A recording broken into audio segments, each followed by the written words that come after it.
Terima kasih kepada pengurus PD Stamcat yang memberikan saya kesempatan menyampaikan firman Tuhan. Firman Tuhan pada kesempatan kali ini berjudul Understand and Know God. Ya, memahami dan mengenal Allah. Pertanyaan besarnya, mengapa memahami mengenal Allah itu penting? Ya. Kemudian pertanyaan keduanya, ya, bagaimana kita bisa mengenal Allah dengan benar? Nah, pertanyaan pertama saudara sekalian, kenapa kita harus memahami Allah? Apa pentingnya? Saya coba merenungkan, ya. Ternyata saudara, kenapa kita mesti memahami Allah dengan benar? Ya. Ternyata kalau kita tidak memahami Allah dengan benar, kita memahaminya salah, itu sangat fatal. Saulus itu orang Farisi, ahli Taurat, ya. Ahli namanya ahli. Ya.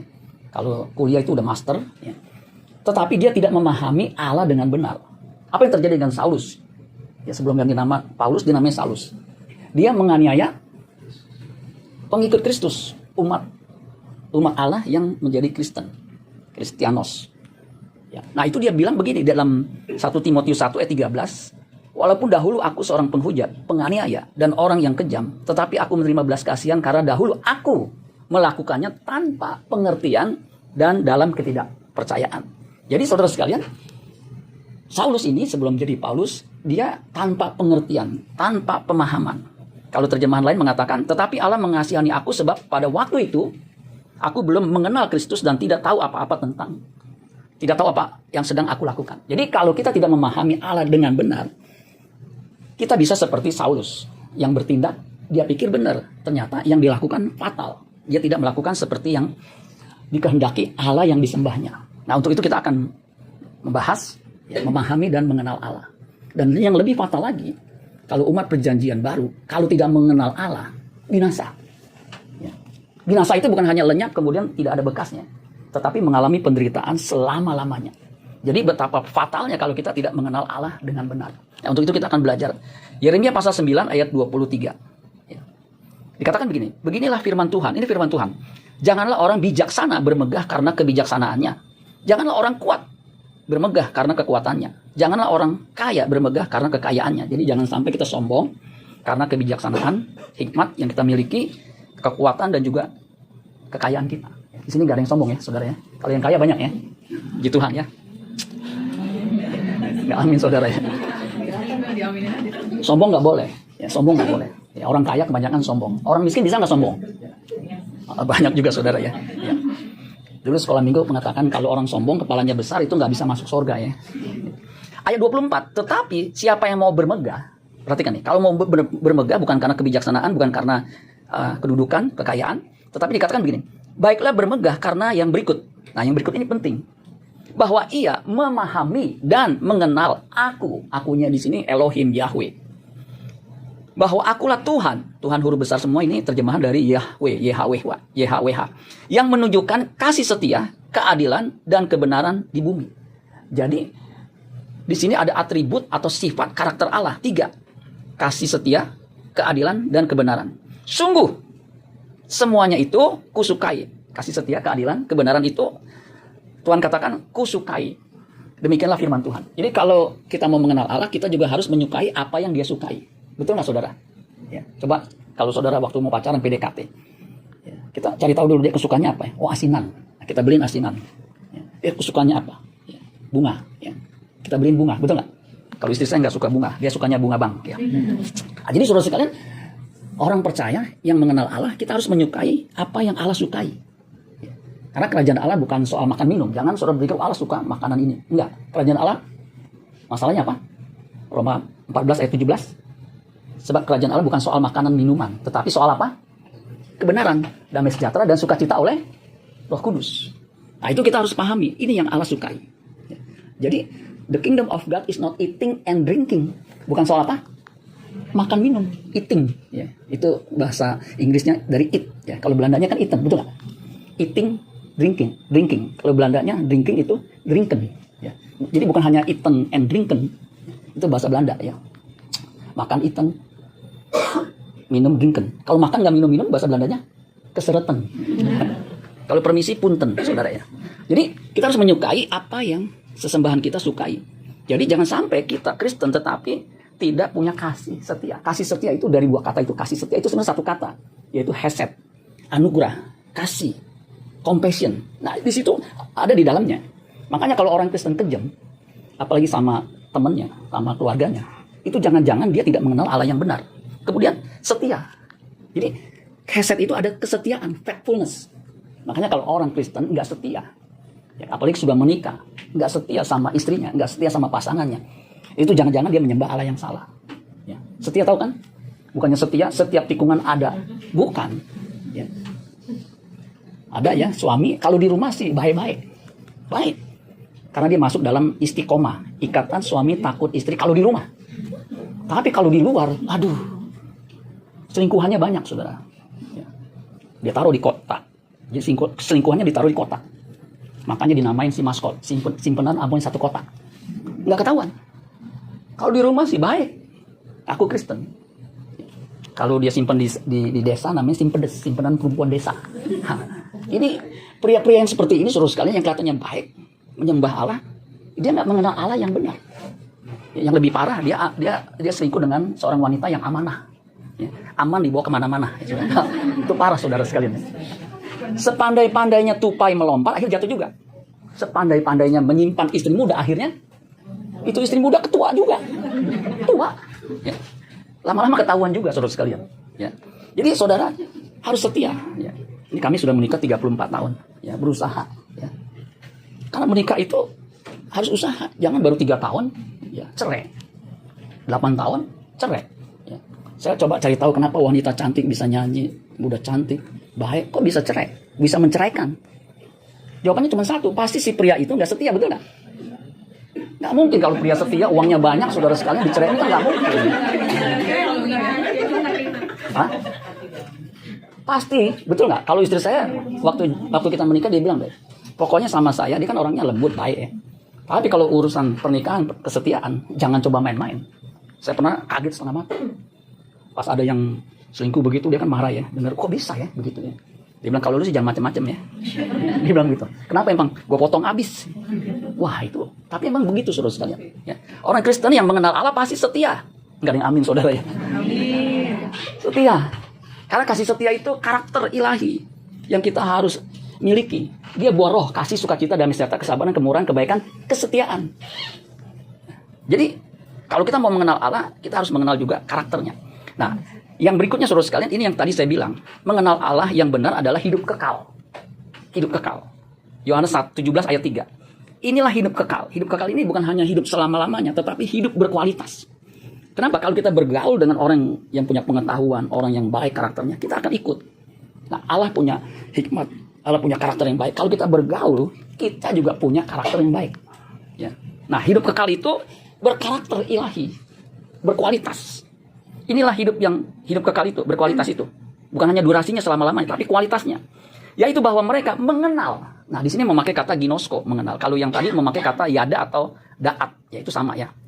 Daat sama yada itu sinonim. Karena daat itu dari kata yada. Da-nya diambil jadi daat. Ya. Yaitu bahwa mereka mengenal di ginosko, engkau, satu-satunya Allah yang benar. Jadi satu-satunya Allah yang benar itu Allah Bapa. Kok nggak amin, saudara ya? Jadi satu-satunya Allah yang benar itu Allah Bapa. Saudara mesti camkan tuh. Kemudian dan mengenal Yesus yang telah engkau utus. Nah, Yesus itu satu-satunya Tuhan. Tidak ada Tuhan selain Tuhan Yesus. Kita mesti pahami itu. Allah Bapa yang mengutus Yesus putra tunggalnya ke bumi ini. Firman yang menjadi manusia. Ya. Jadi kalau kita mau hidup kekal, kita harus mengenal Allah, mengenal juga Yesus.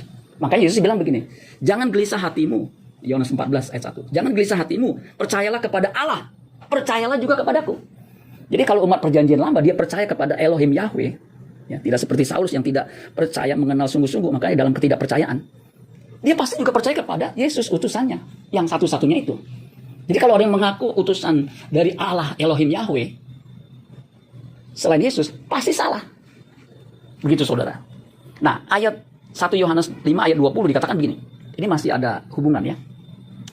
Akan tetapi kita tahu, ya. Tahu di sini pakai edo, bukannya pakai ginosko, ya, tahu bahwa anak Allah telah datang dan telah mengaruniakan pengertian kepada kita. Nah, anak Allah yang datang memberikan pengertian itu siapa? Anak Allah yang datang mengaruniakan pengertian, pemahaman. Yesus. Supaya kita mengenal Di sini memakai ginosko. Ginosko bahasa Yunani, bahasa Ibrani mengenal itu yada. Itu sama, ya, sama persis. Ginosko, mengenal bukan hanya tahu secara pengetahuan, tetapi mengalami. Di antara sini saudara yang hadir, yang sungguh-sungguh mengenal istri saya siapa? Saya, betul nggak? Nggak ada yang lebih mengenal dari istri saya. Saya berani jamin 100%. Nggak ada. Saya pacaran sama beliau tuh 7 tahun. Menikah udah 30, dari 91, 34. Di sini siapa yang sudah mengenal 40 tahun pasangannya? Belum pada lahir ya. Saya udah 60 saudara ya. Begitu. Jadi saya mengenal, bergaul apa yang dia sukain ya. Kalau di matanya udah mulai begini atau cemberut, saya udah tahu nih ada yang gak dia suka gitu. Ya.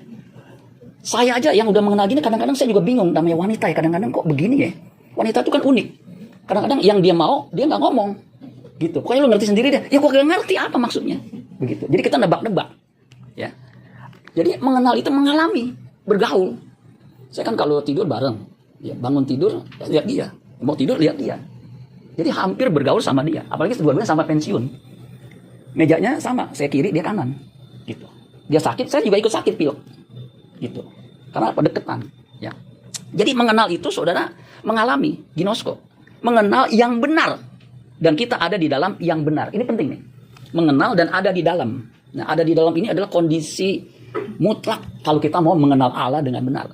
Ya. Jadi first class kondisional. Artinya syarat mutlak yang tidak bisa ditawar kalau kita mau mengenal Allah yang benar harus ada di dalam yang benar.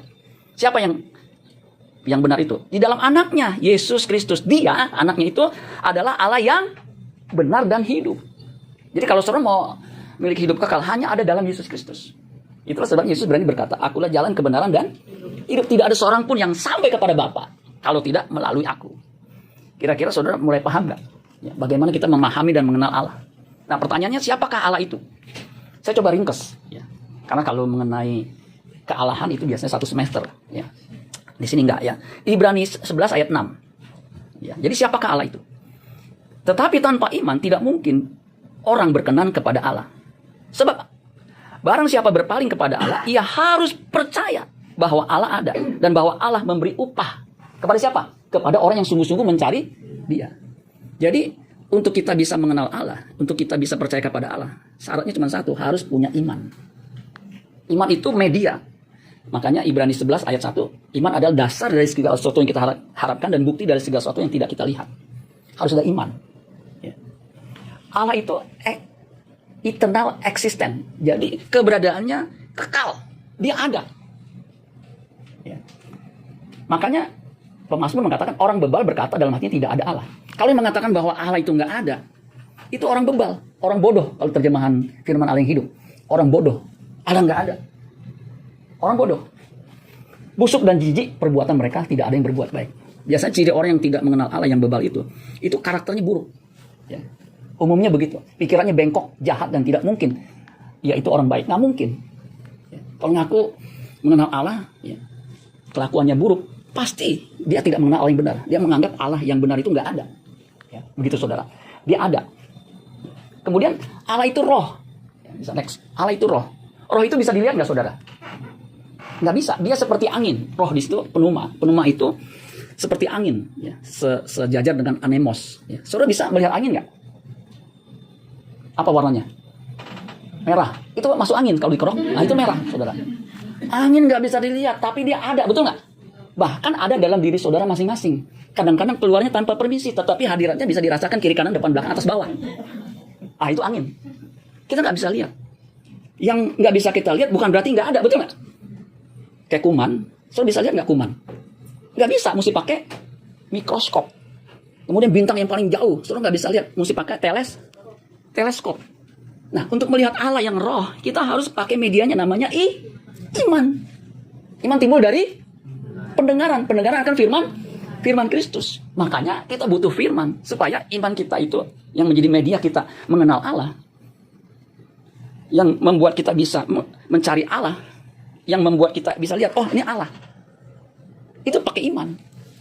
Namanya angin, kita nggak bisa lihat angin. Kuman dengan mata begini nggak bisa, mesti pakai mikroskop. Bintang yang jauh nggak bisa. Allah itu roh. Dia bersemayam di tempat yang maha tinggi, bersemayam di terang yang tidak terhampiri. nggak bisa dihampiri. Matahari jaraknya berapa saudara dari bumi? Ada yang tahu? Nggak pernah ngitung ya saudara ya. 150 juta kilometer. Itu belum pernah ada pesawat yang sampai ke matahari. Karena apa? Terangnya sungguh-sungguh bisa melelehkan, melululantakkan kita. Nah Allah itu bisa klik ya. Tadi di mana? Nah ini. Jadi dia diterang kalau di 1 Timotius 6 ayat 16. Ya. Dialah satu-satunya yang tidak takluk kepada maut, bersemayam. Jadi bertahta, berkedudukan dalam terang yang tak terhampiri. Transenden jauh, nggak bisa. Makanya butuh iman menjangkaunya. Kemudian dikatakan, seorang pun tak pernah melihat dia. Dan memang manusia tidak dapat melihat dia. Baginya lah hormat dan kemuliaan dan kuasa yang kekal. Amin. Jadi saudara sekalian, untuk bisa menjangkau Allah harus iman. Jadi Allah nggak bisa dilihat bukan berarti nggak ada. Betul nggak saudara sekalian? Ada seorang profesor mengajarkan ateis. Allah itu nggak ada. Dia bilang sama murid-muridnya, apakah kalian bisa melihat Allah? Muridnya bilang, nggak bisa Pak. Nggak bisa Prof. Berarti apakah Allah ada? Nggak ada Prof. Berarti Allah itu memang tidak ada. Orang pada diam, oh benar juga ya. Kan kita nggak bisa lihat Allah. Allah kan nggak ada berarti. Ada seorang mahasiswa duduk di belakang, diangkat tangan. Prof, boleh nggak saya tanya? Boleh. Dia pikirkan mendukung ya. Dia bisa jawab, namanya profesor. Saya boleh nggak tanya profesor? Boleh. Nanya sama teman-teman? Boleh. Nanya sama saya sama teman-teman? Boleh. Teman-teman, apakah teman-teman bisa melihat otak profesor? Teman-temannya bilang, tidak. Apakah otak profesor ada? Nggak ada. Saudara bisa nggak lihat otak saya nih? Bisa nggak? Berarti saya punya otak nggak saudara? Saya pasti punya otak, saudara yakin. Kenapa? Walaupun nggak lihat, otak saya nggak bisa lihat. Saya pasti punya otak. Sebab apa? Pegang pakai gini. Kan pakai otak, ini kan logika, betul nggak? Ngomong pakai mulut. Nggak mungkin nggak ada mulut, mau ngomong kan susah. Kalau mau minum saya begini nih saudara ya. Saya angkat gini, ini kan pakai logika. Ini kan hukum fisika. Saya mesti pegang, kalau nggak jatuh, betul nggak? Nah, saya minum lagi nih. Nah itu saudara, jadi Allah itu masuk logika. Ya, dia roh, dia ada di dalam terang yang tak terhampiri. Makanya nggak pernah orang bisa melihat Allah, nggak bisa. Nanti pun setelah kita meninggal, yang ada itu Yesus yang duduk di sebelah kanan Allah. Ya, pribadi yang perjanjian lama yang betul-betul mengenal Allah, yang di dalam Yesus Kristus itu Daud. Daud bisa mengerti Yesus itu dengan ilham, dengan hikmat dari Allah. Dia mengatakan Yesus itu tidak diciptakan, tapi dilahirkan. Ya. Engkau memperanakan Tuanku. Itu kan jelas. Yesus tidak diciptakan. Dia memang yang awal, yang sulung. Kata yang awal, yang sulung itu bahasa Yunani-nya prototokos. Jadi pro itu kan sebelum. Protos. Jadi pra ya. Kalau bahasa Yunani itu os-os, ya. Kairos, kronos. Itu bahasa Yunani prototos. Ya. Pokoknya ada os-os deh, ya, melengos, ya, kerja di kantor pos, jadi jongos itu bahasa Yunani. Ya. Jadi prototokos. Jadi ada praada sebelum ada. Berarti dia memang sudah ada sebelum keadaan ada. Itu namanya prototokos. Jadi dia nggak diciptakan. Yang sulung itu bukan berarti kayak saya kan anak nomor 3, yang sulung ada kakak saya. Saya itu laki 3, perempuan 2. Yang sampai sekarang saya tidak mengerti nama saya ini kenapa Cecep. Jujur, kakak saya keren, Irman Suparman. Kan keren, disingkat IS. Yang kedua, Irwan Suparman. Saya Cecep. Itu yang saya nggak paham sampai sekarang. Pernah saya protes, nama saya kenapa Cecep, nggak Irfan kayak atau apa.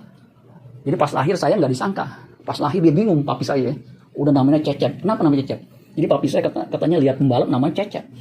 Tahun 65. Saya cari tahu, betul. Seorang pembalap namanya Cecep.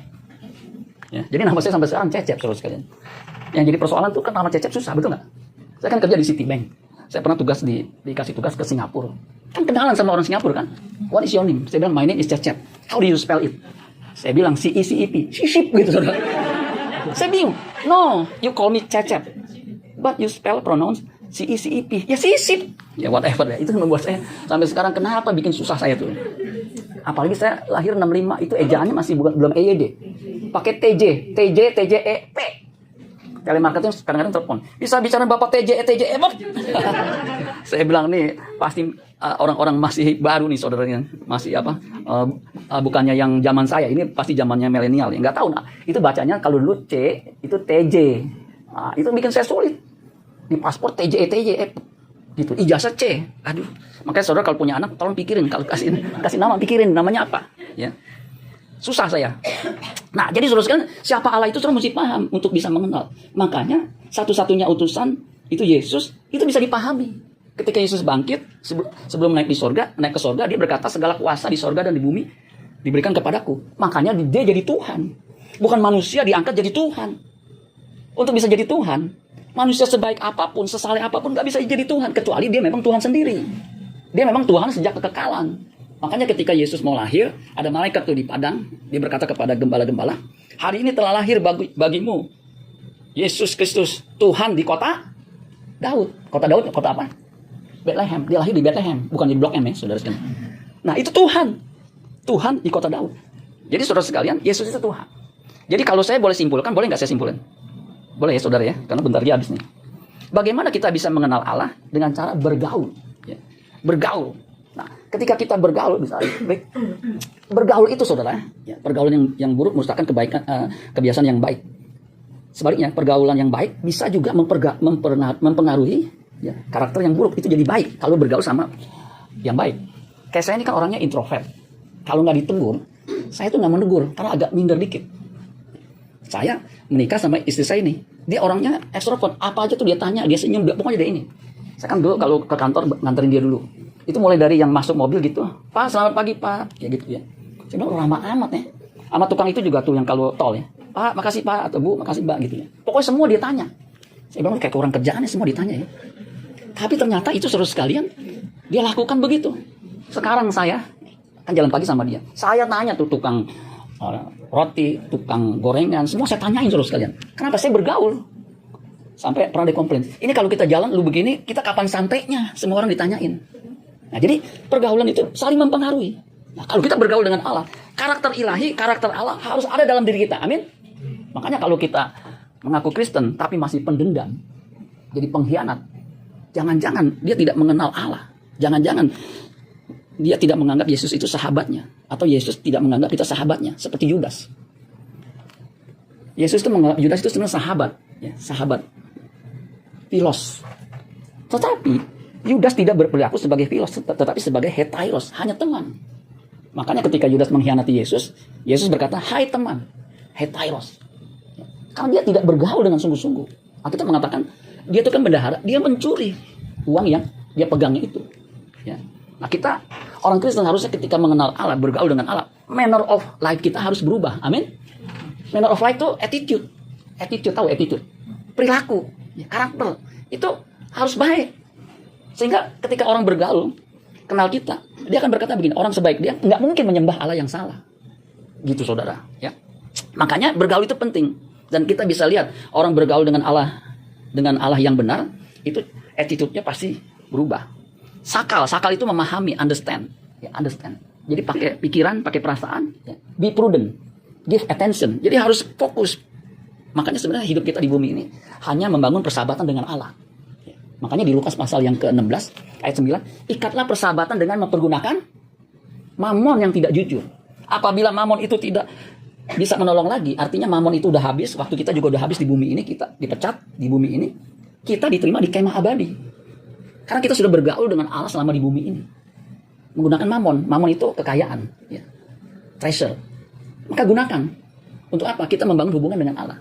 Jangan kita bergaul dengan Allah supaya kita dapat mamon. Salah itu. Ya. Kalau kita hanya seperti itu, kita kerja hanya uang. Ya, kita punya uang banyak. Kita makan seberapa banyak menurut saudara? Kira-kira saudara, kalau makan seberapa banyak? Apa? 3 kali sehari. Sekali makan berapa banyak? Sepiring. Kalau saya makan nggak sepiring. Kalau sepiring begini. Selesai. Jadi jangan sampai harta kekayaan itu ya mencelakakan kita. Ya, jadi saudara, gunakan itu untuk membangun hubungan. Nah, seperti ini saudara sekalian, ini salah satu cara melayan Tuhan, membangun hubungan dengan Tuhan apa? Kan membuat persekutuan ini. Karena saya dulu kan kerja, saya juga kan ngurus di persekutuan, aktif. Itu kan butuh waktu, tenaga. Kayak pemain musik, ini WL-nya kan Olga, pemain musik tadi siapa namanya saya lupa ya. Jeffrey. Dia kan datang sebelum saya datang ke sini. Dia mesti korbanin waktu. Kalau bosnya baik sih masih mending. Mana si Jeffrey? Itu main musik mulu. Emang di pengamen kan gitu. Untung mungkin bosnya baik, ya udah di pelayanan ya. Nah, kalau bos yang ngerti, ini pelayanan. Pasti bosnya diberkati, amin. Amin. Haleluya. Ngomong-ngomong bosnya datang nggak ya? Kan amin. Tapi percayalah, saya kan dulu kerja saudara ya. Saya kerja tuh dari bawah, dari clerical. Clerical itu level 6. Untuk bisa officer itu butuh bertahun-tahun. Tapi puji Tuhan 3 tahun saya officer. 3 tahun lagi saya udah assistant manager. 3 tahun lagi saya manager. Kemudian tahun 1999 itu saya udah assistant vice president. Udah bisa naik Camry. Itu saudara. Itu karena apa? Memang aktif, ada hikmat. Dulu waktu 97 itu waktu dolarnya masih 2.500 naik ke 6.000. Waduh. Saya bingung tuh gimana ya. Saya kan punya project namanya securitization itu dalam dolar. Untung saudara itu transaksi saya nggak convert dalam dolar. Kalau dalam dolar 2.500 naik 6.000 bangkrut tuh Citibank. Saya pernah ketemu diundang sama bos saya dulu ya. Saya bilang untung ya kita nggak rubah tuh. Walaupun katanya ada hedging. Sebab kalau nggak saya kasih tahu nih hitungannya. Kita kan ada 200 juta dolar. Itu kalau 2.500 nanti kita naik 6.000 itu kan hampir 3 kali lipat. 200 juta dolar di convert jadi rupiah 2.500 jadi 6.000. Waduh, apalagi 18.000 tutup tuh. Jadi ada hikmat kalau kita setia kepada Tuhan. Amin saudara. Nah sebentar lagi. Daat itu. Nah ini menarik nih. Daat itu mengenal. Ya, ternyata daat itu kalau kita perhatikan itu dari kata ini kan daat. Kalau bahasa Ibrani itu dari kanan ke kiri nih. Dalet ya. Ayin. Nih tau. Nih. Ini ternyata saudara sekalian daat ini kalau bahasa Ibrani itu lambang-lambang. Dia nggak ada konsonannya, nggak ada vokalnya sebenarnya. Cuma lambang. Nah ini kenapa bisa jadi dalet begini? Ini ditafsirkan. Ini kan dalet, ayin, taf. Dalet ini yang kuning itu lambangnya apa? Tenda, pintu, jalan. Saudara bisa Google lah itu ya. Gak usah sekolah teologi ya. Ayin itu lambangnya apa? Mata tuh. Ya, melihat, experience, mengalami. Makanya yada itu, ya daat itu sama yada ini ya. Itu mengalami. Nah, taf ini atau tau ini mark, sign, covenant. Dan sign-nya itu, ini nggak ada, ini salib. Ini kan sebelum Yesus datang, itu udah ada tuh lambang itu. Bahasa Ibrani kan udah ada sejak perjanjian lama. Ini salib. Sehingga kalau saya boleh simpulkan, ya, kalau boleh nggak saya simpulkan. Jadi kalau mau mengenal Allah, itu harus melalui Yesus yang adalah pintu. Makanya Yesus berkata, I am the door. I am the door. Itu akulah pintu. Bisa diklik. Ya. Jadi untuk masuk dalam pengenalan akan Allah yang benar harus melalui Yesus. I am the door. I am the way. Sama. Daat itu I am the way. I am the door. Sekiranya kamu mengenal aku, pasti kamu juga mengenal Bapa. Ini ayat 7. Sebelumnya ayat 6. Akulah jalan kebenaran dan hidup. Tidak ada seorang pun sampai kepada Bapa kalau tidak melalui aku. Jadi kalau mau mengenal Allah harus melalui Yesus. Yang dikatakan I am the door. Buka pintu apa? Open. Tutup pintu. Kekunci pintu. Gua gedor-gedor. Nah, yang terakhir. Jadi Yesus pintu. Yesus juga gambar Allah. Kalau saudara lihat gambarnya Gibran Prabowo, kita tahu itu presiden kita mewakili kita. Ada gambar. Yesus itu gambar. Ia adalah gambar Allah yang tidak kelihatan. Allah kan tidak kelihatan tadi itu. Bersemayam di terang yang terhampiri. Nah, Allah yang kelihatan yang bisa dilihat itu gambarnya adalah Yesus. Dialah gambar karakter yang nyata.